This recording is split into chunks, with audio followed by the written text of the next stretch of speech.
Welcome to the newest edition of Noon Dish. I'm your host, Tommy Ashley. That's Don Callahan. We are sponsored by Johnny T-Shirt and Congruity, congruityhr.com/Tar Heels for all your small to mid-size business needs. And of course, everybody knows who Johnny T-Shirt is.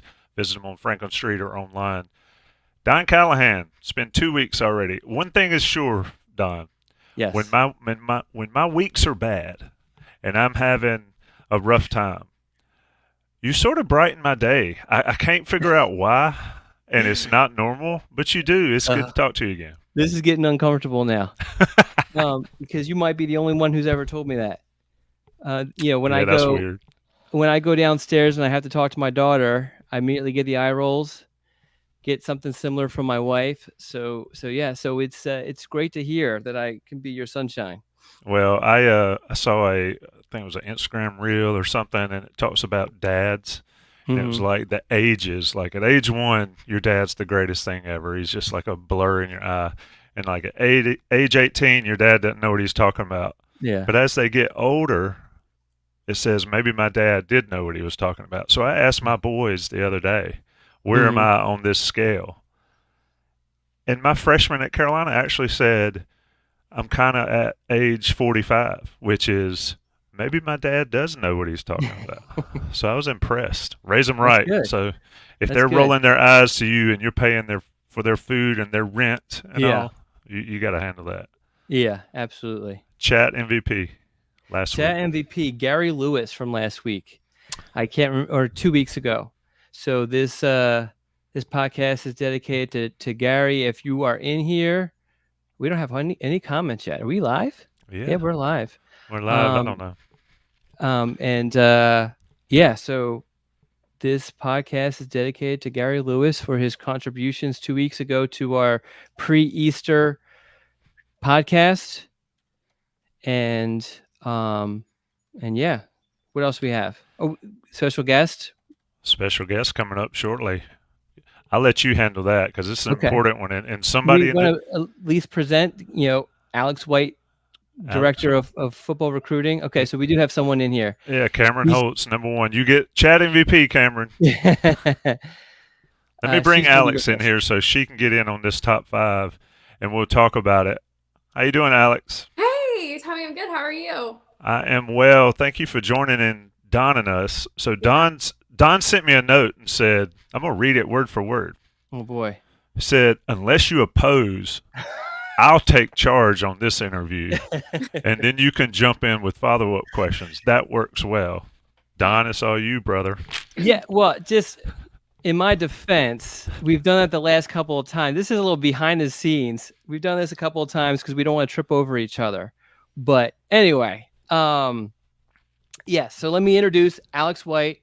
I believe your title is Director of Recruiting at North Yes. Carolina. Yep. So let me just ask you, when you go to a wedding or some sort of family function, you meet some family members you haven't seen in a long time. They come up to you and they say, "Hey, I hear you work at North Carolina in the football department." What's kind of your, I guess, description for somebody who probably doesn't follow recruiting, may not even watch football, for what you actually do at North Yeah, Carolina? that's a great question. It's really funny when sometimes people see my job title, they think I'm in HR and that I'm hiring new people for the football, staff. And so my kind of basic introduction is that anytime a recruit steps foot on campus, that's somehow in my wheelhouse. Now we have a big team of a recruiting staff, so that doesn't mean that I'm doing everything all the time, but that there is kind of in my department. And then I also handle a lot of our communications with our prospect and their families, a lot of event planning. I do a lot of that alongside Jess and Molly and some of the other people we have in our department. But I basically say event planner, host for the high schoolers and transfer prospects that we're bringing on campus. All right, so I'm going right off the dome on your background. Okay. Okay. So so stop me whenever I get something wrong. Yep. No, So you're good. you're from the Outer Banks, From the Outer Banks. Yeah. went to high school there. Yes. We're a student at North Carolina. Hmm. While you were a student, became a student assistant for the football staff, and I believe you worked mostly underneath Gunnar Brewer. I did. I was a brew crew member. So Okay. worked on a brewer. All right. So then you graduate from UNC. They did not have a full-time position at that time. You go to App State, work in their recruiting department for, I guess, a year. Little And bit then call it a year. I'm sorry. Okay. Yeah. A year. And then you went briefly to Virginia Tech, Yes. similar sort of position. And then North Carolina came calling. How am I doing so far? Great. You're spot on. Okay. All right. Spot on. Mack Brown in particular, or actually, I think it was Sally Brown. I'll give you Sally credit. Yep. Yes. Who wanted you back, and you were initially an administrative assistant, but then once Angela Kirkpatrick left for Georgia, that opened up the spot that you're currently in. I know the titles are always different and everything. Yeah. And So maybe I actually replaced, I don't know if you remember Kyra Kendrick. So Angela left. Yes, that's right. Okay. Yeah. So I replaced Kyra, right kind of at the beginning, when COVID had shut down recruiting for about a year and a half. And so that year and a half was really when I was gone. So it's kind of funny. I think in the time that I graduated from Carolina to the time that I and left and went to App and went to Virginia Tech to the time I came back, was Coach Brown's assistant, got promoted to director of recruiting. I think I missed one recruiting event in a year and a half. Oh, wow. So obviously, a lot of like Zoom calls went on in that year. We're doing a lot of things virtually, but as far as events on campus, I really only missed one event. And that's when I was at App State. So let me follow up on the App State. So the only time I've ever been to App State is when Carolina played up there a couple of years ago, 63, 61. Insane environment up there. What was it like just day to day in the short time you were up there? Because on football Saturdays, it was pretty amazing.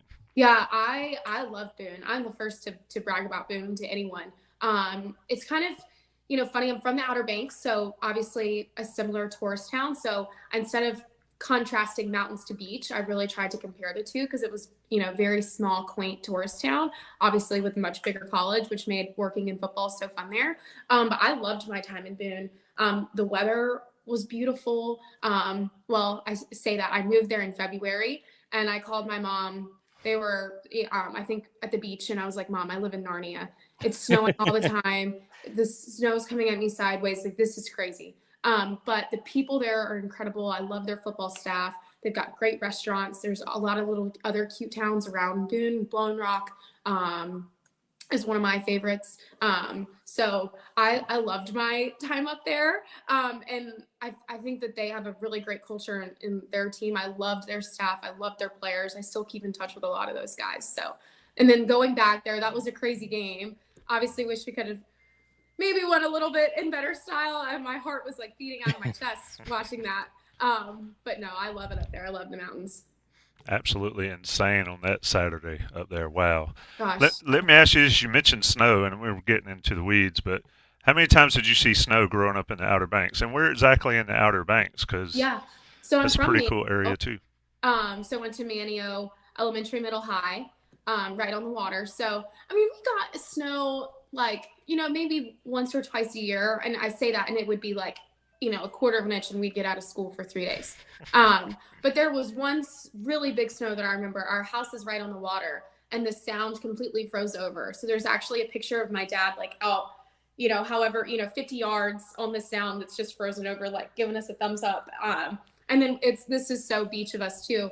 There's not a lot of hills. And so my dad pulled us on like a water tube that you would pull behind a boat on a golf cart. And that was like us sledding at the beach.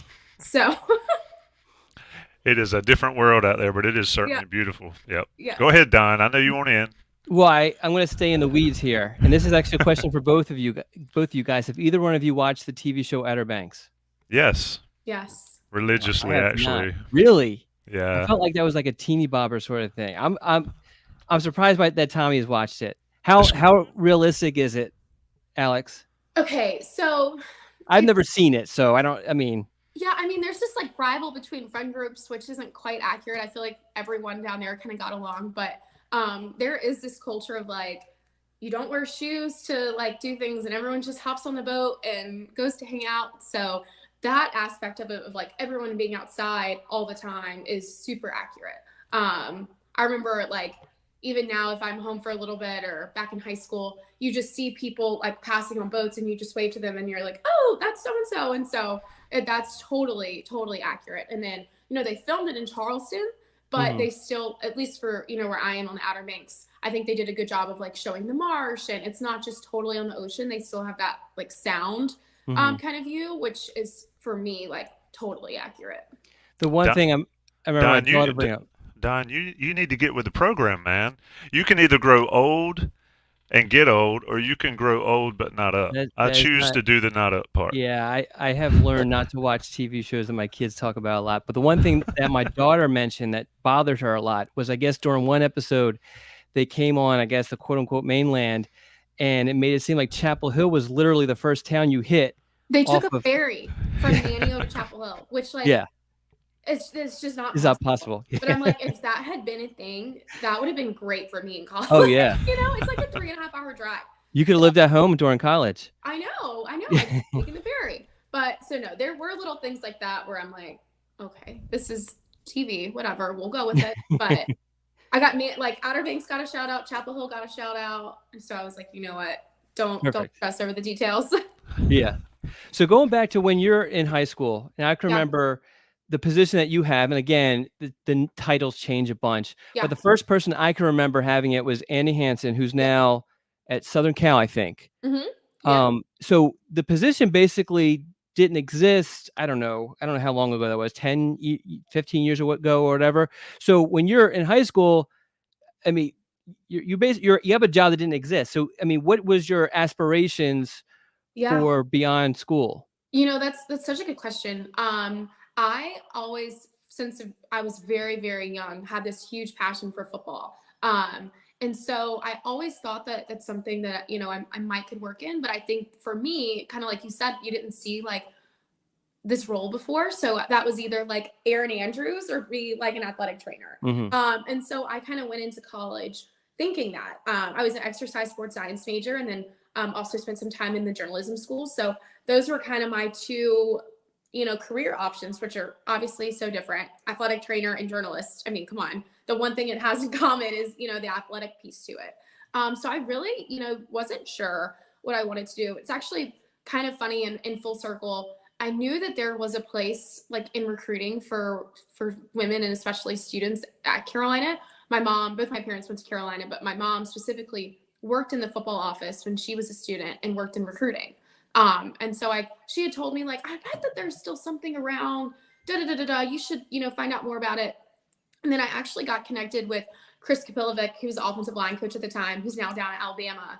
I got connected with him, I guess, going into my senior year of high school. And he had kind of walked us through, they had just hired Annie, and told me about their recruiting department. And I was like, I'm in, I got to get into school first, but what I do, I'm all yours.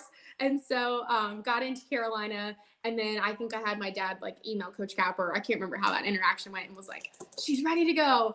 And so I graduated high school. And then I literally think a couple days later, I came up to work Fedora's Freak Show and worked some football camps, just a couple days after I graduated high school. So Wow. I was all in from like the very beginning. So let me ask you a follow up on that. If you were talking to a younger you or somebody in your position, maybe with your aspirations growing up in high school and even current students at Carolina, what would you tell them? Number one, how to get into it. Number two, what do you need to be successful in it? Yeah. So I think how to get into it, is just reaching out and talking to people. Every school would have some sort of like student recruiting program. So like reaching out, and not reaching out like your senior year of college. You need to be reaching out like right away when you have this kind of desire to do this. And then a piece of advice that somebody told me that I tell all my students is to treat every interaction like an interview. So that way, every coach that you have an interaction with, they're going to walk away with positive things to say and that she works hard. And so just going in every day with a positive attitude. And, I look back on my college career and, my early 20s, and I really feel like every decision I made, big or small, was to put me in this position that I'm in now. So do I go to dinner with my friends, or do I go to dinner with the recruit and the coach and host this prospect? Do I study abroad for the summer, or do I stick around to help with camp and official visits? So every decision I made since I was about 18 somehow was to put me in the position that I'm in now with this job. And so I think that like that dedication to a goal is something that's really important when you want to work in college football. Yeah, I love what you said there. Treat every interaction like an interview because you never know what the tipping point was for them to choose you, Right. to hire you and all. And I think that's what a lot of young people forget these days, especially in the social media world and all that, is you never know what's going to be that part that gets you over the hump and into it. And granted, once you're into it, you've got that foot in. But like what you're talking about, there's so much competition to do Yeah. this. I mean, you work Mhm. as director of recruiting for the University of North Carolina, one of the biggest, most successful universities in the country. It's a big deal. And every step of the way, like you said, you sort of took that goal or that mindset that these are the small steps I've got to take to get here. And you never missed an opportunity, and here you are. So I think that's Right. a great piece of advice for young people is Thank that, you. yeah, like be a kid and be a young person and enjoy life, but don't miss the opportunities to put yourself forward in a great light. And, Yeah. and don't get on social media like Don does and just act crazy sometimes. Yeah. Don, spin this towards, spin this towards the big picture with Carolina. Yeah. So the one thing I did want to get into a little bit more in detail is that, and I deal with this too because of, how our jobs overlap, is that the year is almost broken up into like I guess, seasons. Yeah. Like little sub seasons. Yeah. Yes, you have the actual football season. You have, I guess, the basketball season for visits, junior days, that sort of thing. You have the spring visit season, which obviously overlaps with spring football. It dies down a little bit in May. And then obviously June is really big, especially now with official visits, almost all of them taking place in June. And then you also have camps in June. So what is kind of like, what is the differences for you on what you do on a day-to-day basis? And how does it differ pretty vastly Oh within yeah. each season? 100%. So it's funny. I think my like slowest time is the season, Hmm. because game days are all structured the same. I have the same vendors. I don't want to say that it's cookie cutter, but I have the same initial plan for every game day. And then depending on what prospects are coming, you might ask a couple guys to get here a little earlier so they can meet with academics or see campus. So I think the season itself, for me, is probably my lightest time. And then the minute season ends and you get into December and you've got transfer portal, and you've got those official visits, that's totally different than planning for official visits in June. So like right now, there's 4 weekends in June and we've already, got a good list of who's coming what weekend. So I can go ahead and start planning and, we don't have itineraries or any of that stuff yet, but I can go ahead and like format my spreadsheets and like make sure the pictures are all center. Whereas when you're planning for transfer portal, I don't know who's coming tomorrow. I guess I'll find out when a coach calls me but so you kind of have to be like much more on the fly. Like, all right, this restaurant that we normally use is booked because of a Christmas party. Like, let's figure out something different. And Jess, who kind of oversees a lot of that for official visits, does a really good job with all of that kind of stuff. But so that's kind of official visit season. And then spring ball right now, it's just a lot of like one-off visits. And so having to be prepared like every single day. So, last week was spring break for a lot of guys in North Carolina. And so I think we had people visit almost every day. Whereas this week and, next week will be a little bit slower because those guys are back in school. And it also depends on when coaches are on the road. So it's just every season is so different. But the nice thing is there's usually like a little bit of a breather before each one. And so like we just talked about, May is a little bit slower. Coaches are on the road. So that's kind of a breather to help you prepare for June. And then July and August can be a little bit of a breather before you prepare everything for the season. And so it is nice to have a little bit of a break between kind of those bigger, seasons. So I agree with you because a lot of people during the football season are like, "Oh man, I'm talking about myself, and I know I Yeah. shouldn't be, but they're like, "Oh, you're so busy the football season." I'm like, "No, it's actually pretty easy because visits only take place on Saturdays. Nothing's going on really during the week. You're just catching up with kids. It's so like cookie cutter, I think is a good way to describe it because you know exactly what to expect each week. Whereas, I mean, the off season is just nuts on what's happening, other than if it's a dead period. So what like during the dead period in February, and then also in August, most of July, and then even during times where the coach is on the road, like you mentioned in May, is it for you just preparing for visits coming up, or are you doing any sort of stuff? I know that NCAA rules kind of dictate a lot of this, but are you doing any other stuff with recruits beyond actual preparation? Yeah, I mean, you'll still have some guys come in unless it's a dead period. In May, we'll still have some guys come in, but like in February, we're just kind of recapping everything from crazy January and crazy December, kind of making sure our inventory is good. And then usually we'll have a big event in March, right when March opens up. So, getting that ready to go. So I think it's a lot of like maybe playing a little bit of catch up on some of the things that weren't time sensitive that you were dealing with, and then also trying to get really far ahead. So I think that's pretty good. And then, we get a good, chunk of vacation in July before we come back, and we'll have like one event in July. Forgot about vacation. Yeah. July is vacation. And then August is really like preparing for the season. You mentioned transfer portal earlier.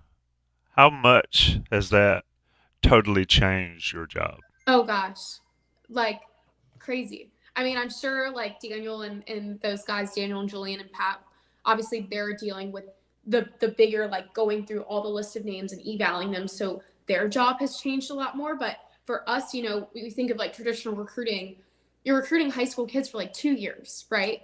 And so, you put all that time in and you get to know mom and girlfriend and coach and whoever. And then transfer portal comes around and you recruit them for 2 days.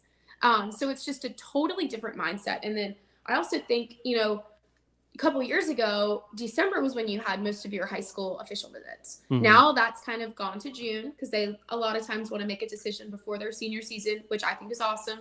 Gives them time to slow down, think about things, instead of trying to make a crazy big decision in the season.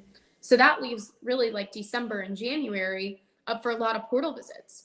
And the thing about portal is like, you have to be kind of totally on standby.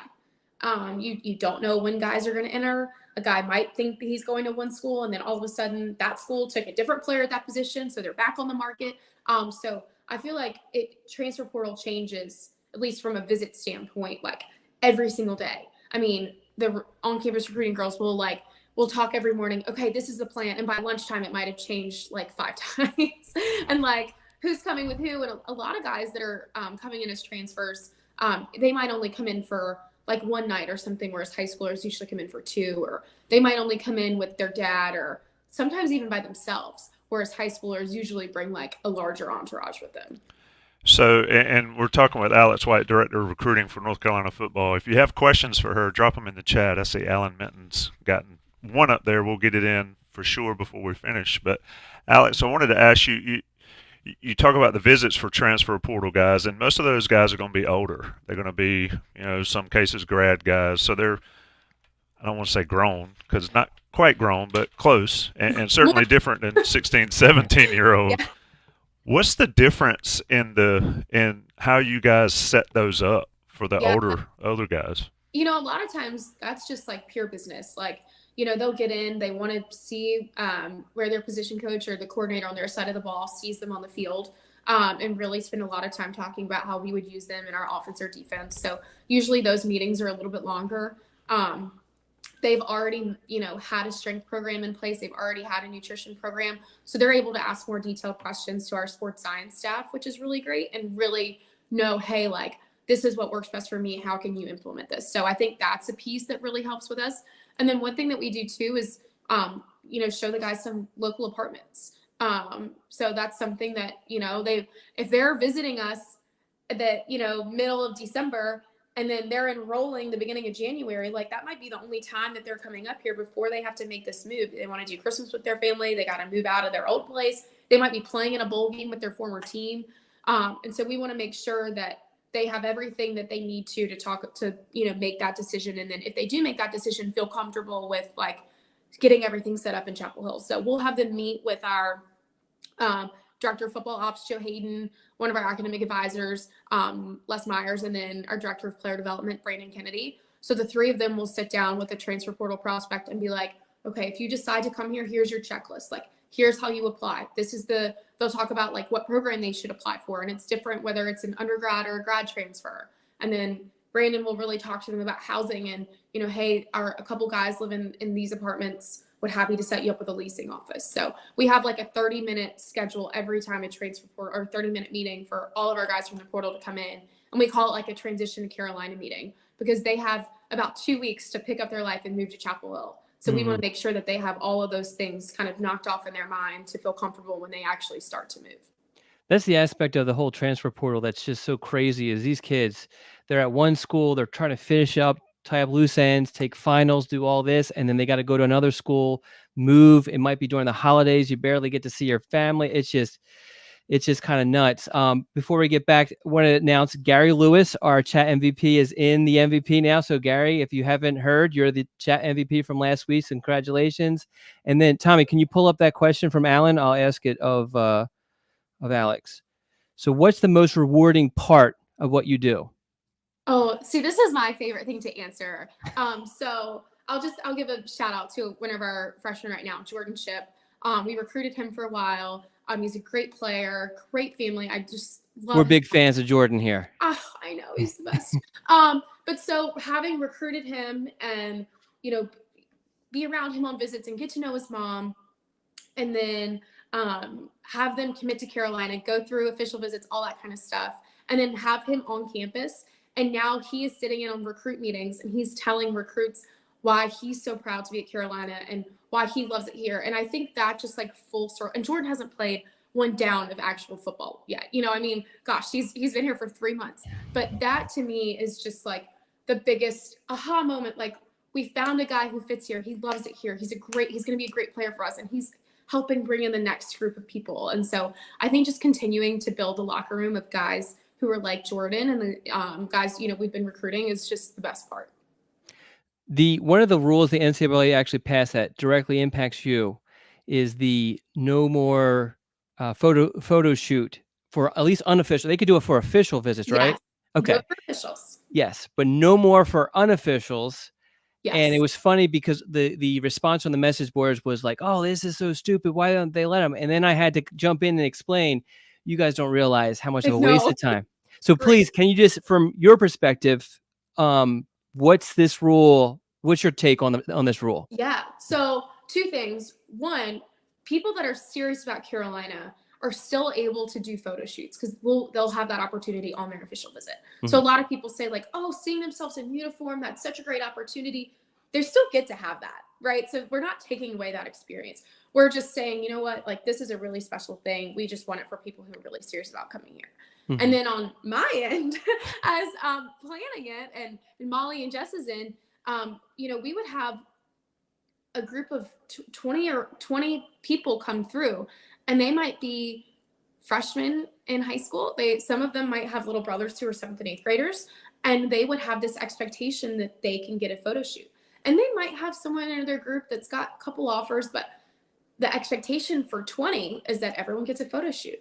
And it really just kind of, I think, watered out, which should be a really, really special thing for these guys. And I think it just kind of re-hones the focus in on playing football and getting a degree, and takes all the flash away. And again, we'll keep that. We'll have fun on your official visit. We'll take all the pictures that you want. But when you're beginning that recruiting process, it's not about what you look in a uniform. It's about where you fit, where your family fits. And I think that we've just kind of refocused ourselves to that. Going off that, can you tell, or have you gotten where you can tell, like, this guy's serious, this guy's not, these people are just here for the goodies or whatever? Can you tell that in the process? Yeah, I think our staff does a really good job of limiting that before they even come to campus. So when guys come to campus, we know that they're really serious about us. But of course, there are some people here that when they come visit, you can tell that they're not paying attention to you and seem kind of somewhere else. And if they're like that, that's fine. We'll make note of that and maybe move to the next person on our list too. So yeah, I mean, it's easy to read people, but again, I think we do a really great job of making sure guys that do come on campus are serious about Carolina and could see themselves here. And if this isn't the place that they end up, like, that's fine, we got it. But at least they tried it out and we tried it out. All right. Yeah. I mean, people always say, oh, they just want to come for a Duke ticket or things like that. And you explaining that sort of, you guys know the game as well. And yeah. You know how to, sort of weed through that kind of stuff. In doing this, what's been the craziest experience that you've had, maybe from an official visit? What's something that's gone totally wrong? You don't have to call out names or anything Okay. like that, Oh, but I have to. I mean, I've got some that I'll tell you when I don't have this job anymore. um, but I think, oh gosh. Okay, well, one that just happened recently. Duke game this year. I don't think anyone was expecting a field storm after Duke. And so, we have the same like exit strategy every game. And all of a sudden there's like 50,000 people in the field and I'm getting tackled and I'm like, okay, we're going to have to think on the fly here. So anyway, I like pull all my people and I'm like, you stand here and get it done. And it just so happened that I guess there's a camera that like kind of overlooks the tunnel going out to the stadium. And I was like trying to keep like students out of here, and I might have gotten like a little ugly with some of them, but John Papuchis, our former D-line coach here under the Fedora staff, who's now at Florida State now, he texted me and he was like, I see you, Alex, like you yell at those students. And I was like, oh God. And so all of a sudden there's these videos of me like being so rude to a student on ESPN, and I'm like, I'm really sorry. I just was trying to like preserve our locker room. So that's probably the most recent one that comes to mind. But then like as far as official visits, I mean, you'll always have like a flight go wrong where you have to play like Mayday, he can't get in until tomorrow now. And we had a mom get lost at RDU one time until like really late, and I'm just really not sure how that happens because RDU is very small. It's not a very big airport.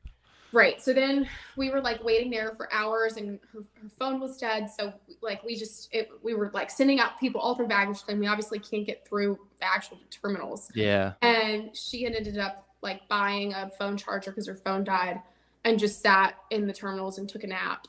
So that was one that will always stick out to me. that is it's crazy though. I mean, everybody stresses so much about everything being perfect. It's never totally perfect. But no. But do you sort of sit back when you have these big official visits, weekends and all that? Do you sort of sit back and you and your team afterwards and say, "Whew, that was a good one." Yeah. Most of the time we say that was a good one. 100%. We'll usually on Sundays, Coach Brown has finished his meeting, and there'll be some of us kind of outside of his lobby area, just kind of waving off the last one, and we'll all kind of sit there and be like, is everyone good? Did anything happen that no one else knows about that was like a crazy tornado?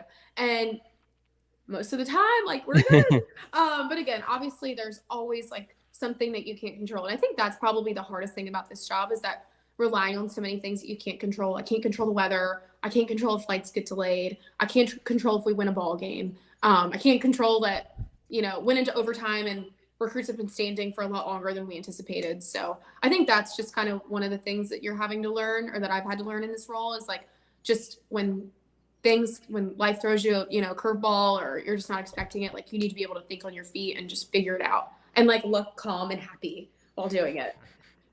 So Preston has a question. Tommy, can you pull that up? And I'll read it as you pull it up. Yeah, there you go. Does the Jordan brand seem to bring UNC any advantage? Oh gosh, yeah. I mean, saying that, we're a Jordan school, when guys walk in and see like that Jumpman on our uniforms, or they see the player exclusives that we get, their eyes are like, oh, like it's just a really awesome feeling. And then, I think, most, high school or football prospects, they're big shoe guys. Some of them might not be, but a lot of them are. And so it's just really, really cool for us to be able to show them that. And we also talk about, how often they're able to get them, and they just get so excited. So 100%, it's a huge selling point for us. Don's a shoe guy. What you got? Some mules and some sandals, Birkenstocks. Yeah, I'm not much of a shoe guy. My wife has to force me to purchase shoes every so often. My current walking shoes literally have holes in them, but they're actually comfortable, so I don't want to get a new pair. But those aren't the shoes I wear all the time. So the last question I really had for Alex was just what, I guess, time frame. We talked about seasons. What's kind of the most demanding, you would say, for you? June is very demanding. And then now December has been very demanding. Yeah. Because you've got bowl practice, coaches are going on the road, they're doing in-home visits. They're also scouting out the transfer portal. And this is kind of a reason why Daniel, our director of player personnel, his job is so crazy, and Pat and Julian, their jobs are so crazy in December, is because they're, having to do the evaluation, they're planning the winter contact. But therefore on our end, our coaches are going all over the place. So if we have a recruit on campus, we have to be very strategic about their itinerary and making sure that, Coach Brown's only here for 45 minutes. Like, we got to make sure that that's when our guy on campus can meet with Coach Brown. But I honestly think June. But I say that last June was actually really smooth. Jess, Molly, and I, the three of us and on campus, have a really great system of working together. And that was our second June of all being together. So first June, you're still like, okay, what are your strengths? What are my strengths? Let's figure out how we can do this. And then second year was really, really great. Each of us knew exactly what we were supposed to be doing. We worked really, really well together. They're two of my best friends. So that was really great. And then going into this June, Jess has already booked all the hotels. She's booked all the vendors. So now I'm kind of like the itinerary person, just kind of making everything fit together. And so once we start doing that, that'll be my job. And then Molly is a great host. And then so she'll have like a recruit for the weekend. And then she'll also do a lot of the stuff on the front end, helping us as well. So I say June, but again, I think with the team that we have, June has become much easier. I do agree, just from an outsider looking in, although I pay attention probably more than most people do, is I feel like you guys have done a really good job balancing June. Because I think in the beginning, you would have so many camps and then official visits on top of that.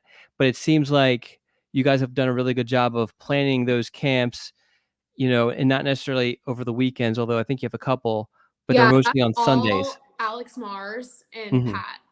Yeah. So Mars is our director of high school relations and oversees camps. And then, Pat's our general manager, so he oversees everything. And so last year, the two of them were like, okay, let's make this more efficient. Yeah. I'm like, thank you. Thank you so much. Because I think last June, what the last weekend of June was the big official visit weekend.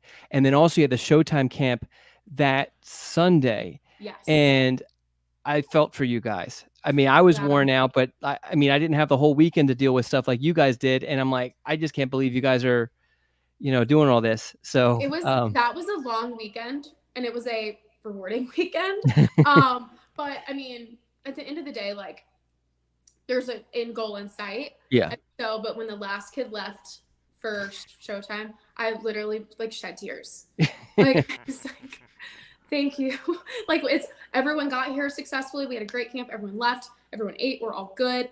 And then I realized that we were done for June and had a couple weeks off in July. And I literally just cried happy tears because I just felt so accomplished. And I thought we had a really successful June, and having that big of a day on that last Sunday is always a little nerve wracking because I'm like, what did I forget? What did I not think about? But we've got a great group of students and great group of recruiting volunteers.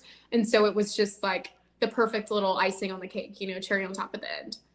So for a couple questions for me, and we'll let you get out of here. You've been so gracious with your time. Oh, yeah. How many, obviously it's 56 official visits each school can have. Kids have unlimited officials now. How many visits total, though, unofficial, show-ups, official and all? How many do y'all deal with a year, you think, if you had to ballpark it? Okay, let me do the math. So every game day we'll have maybe a little bit less than 100. I think 90 is probably our average for game days. And again, that can totally fluctuate depending on the game. But about 90.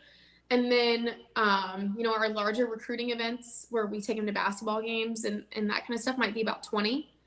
So you probably have 3 of those. And then we usually don't hit 56 official visits. We're usually smaller than that. But I mean, we welcome at least 1,000, more than that, kids on campus every year. So everyone gets a credential. They all have to fill out forms. So our students do an incredible job at all that. But I mean, it's a lot. And then, they all have guests. They all have families. So for game days, the NCAA lets us give 3 tickets out to a prospect, 1 for the prospect and then 2 for their guests. So that's 2 more credentials that, we need to make. And so it's a lot more than just the recruits. It's, they've got coaches and friends and teammates that want to come too. Yeah, it's kind of insane when you think about it. The number of folks y'all deal with. Sean Crawley is a regular in our chat, and he's asked a question, and it's one I had an interest in. It's kind of what I was talking about earlier. Kids not paying attention. Have you ever had a recruit, sort of nutshell it, not behave very well? Yeah. I know that I've heard coaches talk about, not necessarily at Carolina, but talk about how they noticed how a recruit spoke to his mother or to a parent or to a staffer or whatever. Have you ever had those type situations? Again, no names. Nope, no names. And you sort of report to the coaches, say, hey, this guy might not be it. Yeah, so two right off the bat. This was a couple years ago, we were bringing in someone for an official visit, and his mom was incredibly ugly to Jess and I. Was just so rude to us. And we were like, we're just trying to help. And so we initially took it to the offensive line coach at the time, and then he took it to Coach Brown. And Coach Brown is like, nope, if they're going to act like that to you, that's not a fit for us at Carolina. So that was kind of story number one. And then I'll never forget this. Right when Coach Brown first got here, I was still a student at the time. I was a senior, and it was like a top DB on our board or whatever. And I was hosting him, and all day long he was just rude's not the right word, but just like very unattentive, just really kind of kept to himself, maybe like nose was up a little bit. And I'm a senior, I'm gonna keep that to myself. Doesn't matter if he's the best one, let's go get him. And Coach Brown meetings, they usually last 30, 45 minutes, sometimes longer, depending on the family. And I remember I sat down outside, and this guy walked into Coach Brown's office and thinking I had, 30 minutes, 45 minutes. 5 minutes later, Coach brings him out. And he's like, thank you so much, guys, for visiting. And I'm like, okay. And I asked Coach later, and he was like, he's not coming here. I didn't want to waste our time. So I think it really goes back to Coach Brown. He will not let a family come here if they're not a fit for our team and a fit for Carolina. So 100% has happened before. And they just find a different home to go to. That's good that you brought those up, because I think a lot of fans, they just view these recruits as kind of a name, an ability that's going to be added to the football team.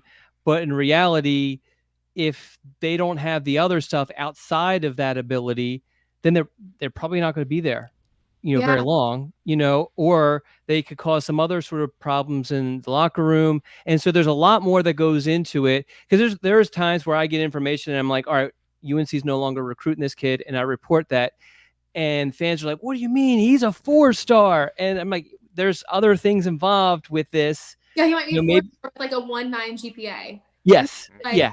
Okay. I don't know what you want us to do about that. Yes. Yeah. So it's great that you kind of bring up those stories. But before we let you go, do you have some baby names? Can you give us 5 baby names? Okay. Oh my gosh. Well, I told you I was going to think about this. So funny story for all of our listeners. So my family, we're very cultish Carolina people. Both my parents went to Carolina.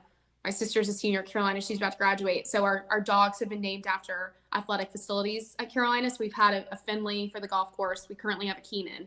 And my mom sent us a picture of a puppy last night and said, he's going to be ours May 30th. What do we want to name him? We came up with Dean. So sticking with the Carolina name. But okay. William is a family name that runs in mine. Okay. So, and that's also Coach Brown's first name. So William, I like that. Alex. Brownie points. Is a boy's name. So Alex would you go Alex for a boy, or you just like that name for a boy? I like it. I'm actually named after a man. Okay. So I'm named after an Alexander. It's a great name. Are you just Alex, or is it short for a longer? So I'm actually Jennifer Alexandra. Really? So yes. Okay. That was if Why we'd do you had go a girl. by- If why we would do you had go- a girl, I would have pushed for Alexandra. But Yeah. Why do you go by your middle name then? Just how it was? My parents always knew that they wanted to call me Alex, but there was someone in their life very special. It's kind of a long story about how they met, named Jennifer, and they wanted to honor her. And they thought that Jennifer Alexandra flowed better than Alexandra Jennifer. But it's so funny now, like if I send an email to someone or hey, I'm Alex with Carolina football, they 100% of the time think I'm a guy. So everyone's like, yes, sir, yes, sir, yes, sir. And I'm like, of course, being an Alex in football, like, it's just no one would do that to a Jenny or a Jennifer or say, yes, sir. Yeah. But, Well, it doesn't help that there's an Alex Mars also on staff. Well, it's funny. There's an Alex Mars on staff. We call him Mars, but a lot of times I will get emails meant for Alex White, the baseball player. Yeah. Okay. Or vice versa. So that's kind of funny too. That's Okay. hilarious. All right, you got 3 more for Don. Okay. You got William and Alex. Okay, William and Alex. My dad's name's Brian, so I'll throw Brian in there. Robert is my grandfather's name. Robert's a good name. And then my fiance's name is Jack. So I'll throw those in there. Okay. There you go, Don. Make a note of them. I'll make a note. Don has agreed to name his child after the number 1 vote getter.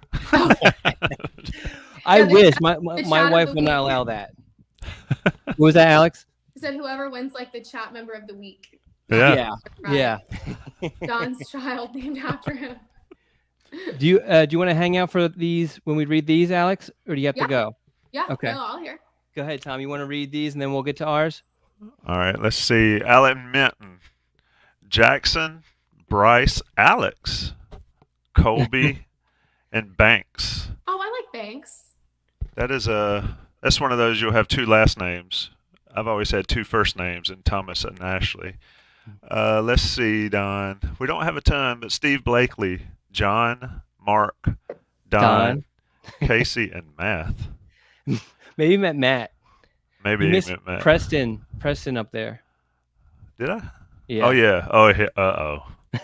Elvis, Bartholomew, Javier, Preston, and, of course, Ross. your child's godparent, Ross. The good one. Preston likes Ross. Alex might not be a regular listener, so she doesn't understand. But Preston he likes Ross jokes. He has some really good Ross jokes. I'm sure there are many of them. Yes. I have no comment. Sean Crawley, Sean, Jack, Scott, John, and Patrick. Don, what's your top 5? I don't see any more. All right, so I actually texted my wife. We kind of have a working name, but we don't have an actual name. But here's her top 5. Number 1, she loves, which we're not going with, is Preston. Tristan, Kyler, Kobe, and Cooper. Those are her top 5. So Cooper Callahan, that'll be pretty cool. We're leaning towards one of them. It's not Preston. Cooper Callahan sounds like a baseball name. Yeah, exactly. So here are my top 5. You ready, Tommy? Yeah. Napoleon, Dash, Trip. Wait a minute. You say Dash as in DASH? Yes. Trip, Scout, and so I have a couple funny ones. Do you remember the Boston College linebacker actually just entered the transfer portal last time? I don't know how it's actually pronounced, but it looks like yes. I'm not going to say it just in case I don't want to get us in trouble. And then Jordan. See, Jordan was a potential puppy name for us. Yeah. So you don't, obviously Michael Jordan, but you don't have to necessarily, that doesn't have to be like the origin of it. Right. So, but those are my names. I have some funny ones. I'll leave those off now. Don't get us canceled out of here. I will say that my youngest son is Dasher. His middle name is Dasher, and it's a family name. I can't keep up with it. I come from an old family, so I think it's like his great uncle was James Dasher, so we followed that. So I kind of like the Dash name, even though most people think it's what's the Incredibles. Isn't the kid on the Incredibles named Dash? Yeah. So I've got Elijah Callahan. We'll go Noah Callahan. We'll go. I had him on my list here. Hold on, I don't want to give away that one. You got to go Thomas, since if you're going to consider Ross, you got to consider me. So I'm not considering Ross, but go ahead. Tommy Callahan. It seems like he needs to be in the mafia somewhere. And then I had Asher, and I think what's his name is Adam Lucas's boy is named Asher. I could be wrong, but anyway, Yeah. Asher Callahan. I think that's his name. Yeah. So there you go. You got a lot to choose from. Okay, appreciate it. And my dog, who is on his last few legs, Alex, you talking about names? His name is Ram, Oh, and he's a big black lab. too. Yeah. So you got a lot of Carolina in that. But Don, anything left here? This has been fun. This has been a Yeah. lot more fun than just talking to you, brother. No, I appreciate Alex coming on. I know. I mean, this is well. I guess this week is a little bit easier for you because this high schools are on spring break, but still a very busy time for you. So I appreciate you taking almost basically an hour to Thanks hang for out with us. having me. So thank you so much for coming on. Yeah, it's Thanks, been guys. cool. Appreciate it, and appreciate you taking the time to join us, because we like to talk about North Carolina recruiting, but I feel like sometimes, and Don mentioned it earlier, these guys are more than just a name, and it's not just like a video game where you just recruit a name and some numbers. It's the person and all. So it's pretty cool how you sort of highlighted not just the Carolina family side of it, but their family and their circle and all, and how it's changed. You know, it's an interesting dynamic, especially with the portal and all that these days. Right, for It was sure. also interesting just how, I'm old. When I started, these positions, I mean, Pat's position didn't exist. When I started, there was a recruiting coordinator, and he actually was the recruiting coordinator. Not now. I know that title's still thrown around, but they actually coordinated the recruiting. And then, they just, through the years, just added all these different positions to where these staffs are massive. Not just forgetting about the coaches, talk about the support staffs that, Alex is part of, are massive. And the fact that they got to work together so well is kind of, it's always kind of neat to observe and neat to talk about. So I really appreciate Alex, you shedding some light on this and the insight on this stuff. Yeah, absolutely. Thanks again for having me. I appreciate it. Yeah. Right. Shout out to Don Callahan. Shout out to Alex White. Shout out to Johnny T-Shirt and Congruity, our sponsors. Take care of them. They take care of us. We'll be back on the noon dish, I guess, in a couple of weeks. We'll have to come up with a new top 5. Maybe top 5 things Don does at night when he's feeding a baby in the middle of the night. Okay. But anyway, we'll have fun with it. All Thanks, right. everybody. All right, thank you. We'll talk soon.